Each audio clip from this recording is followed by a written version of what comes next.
why human services matter to the health of the economy. And just so you know, I'm going to get a little plug in for the Will County Center for Economic Development. You know, we've been around for 35 years, and the organization has had some tremendous success. You know, there's probably not anybody in this room, well, a few, you're still here, remember when the unemployment rate in Joliet was almost 27% in 1981. It was the year our organization was formed. The unemployment rate in Will County, the whole county, was 18%. And you know, they didn't count very well back then. So those numbers, I bet, really were a lot higher. And so if you rewind 35 years and then forward to today, as all of us would think and want to believe, we're a lot better off than we were 35 years ago. But that's not true for everybody. And we know that at the Center for Economic Development, and we feel compelled to be a partner in helping that situation. So what does a healthy economy do? It adds or takes away from the economic health of local businesses. I'm going to use this one. So employers are looking for workers. It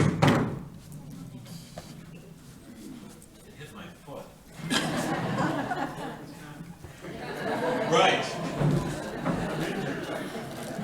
Employers are looking for workers that have skills, behaviors, and traits that will make individuals successful in life and career, right? So when you are an employer and you hire somebody, hopefully you're not just hiring a body to do something. You're in fact hiring a person that is thoughtful about their own life in being successful, but also in the business sense, that they are looking forward to a successful career. If employers have a hard time finding workers that show up for work on time, rested and fed, able to think clearly and critically, respectful of fellow employees, and then show up again the next day, they will look for communities that have workers like that.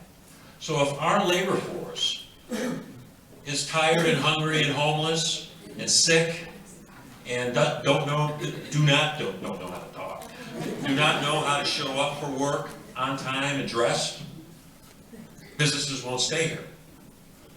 According to the Substance Abuse and Mental Health Services Administration, the SAMHSA, right? Substance abuse negatively affects U.S. industry through lost productivity, workplace accidents and injuries, employee absenteeism, low morale, and increased illness. U.S. companies lose billions of dollars a year because of employees' alcohol and drug use and related problems to that. And all of you are aware of that in the workplace, the problem we have with drug and alcohol abuse. Depression, this one actually took me by surprise. I know I have bad days, but depression has become the world's second leading cause of workplace disability, according to the National Business Group on Health. Would you have guessed that? I would not have guessed that. The indirect cost of untreated mental illness to employers is estimated to be as high as $100 billion a year in the United States alone. And this is a worldwide problem. It's not just the United States with a lot of depressed people. This is all over the place. More days of work have been lost or disrupted by mental illness than by many chronic conditions, including arthritis, diabetes, and heart disease. Again, I would never have thought that. In certain industries, improperly managed mental health conditions can also affect the safety of the workplace. And if we haven't experienced that ourselves, we've seen it on the news. What do they call it? Going postal? Okay, so the health of the community affects the economic health of families and the community, okay? So it's not just businesses that get affected financially and economically. It's the people and the families in the community that do. Lack of adequate housing, training, transportation services, poor health, mental and physical disabilities, all keep families from earning a living wage. And I'm not talking about minimum wage. I'm talking about being able to get up, go to work, pay your bills, feed your family, get a car, make a car payment, get on the bus, a living wage. Individuals without the support they need lose the opportunity not only to take care of themselves and their families